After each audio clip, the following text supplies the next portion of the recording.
Anyiti itemi rũhonge-inĩ rwa ũrimi wa mahiũ kuma kaunti cia Embu, Tharaka Nithi, Meru, Isiolo na Marsabit magomanĩte kaunti-inĩ ya Isiolo kũheana mawoni mao igũrũ rĩa watho ũrĩa ũrathondekwo wa kũrũgamĩrĩra rũhonge rwa mahiũ. We are here in Isiolo to participate in the public stakeholder consultation towards the review of the Animal Production Professionals and Technicians Bill 2023.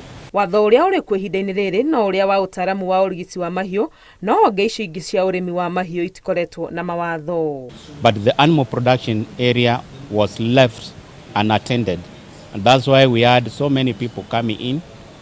Some can call them cartels if you like, but this is the time that we need to bring some discipline and the sanity through regulation, through licensing, registration of these service providers. Watho ũyũ ũrathondekwo ũrongoreirie ũhoro wa gũthomera, ũkinyanĩria wa maũndũ o hamwe na ũheani wa marũa kũrĩ ataaramu rũhonge-inĩ rũrũ. We need to have to regulate the livestock industry and create employment for the youth because now we are going to have the professionals to run the industry.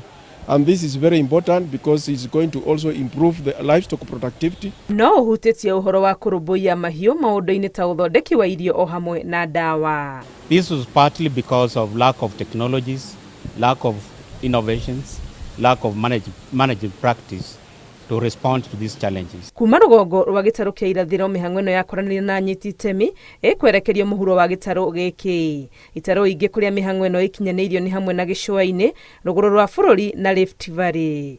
Ngĩribotera Inooro TV, rĩtwa rĩakwa nĩ Wangui wa Mwangi.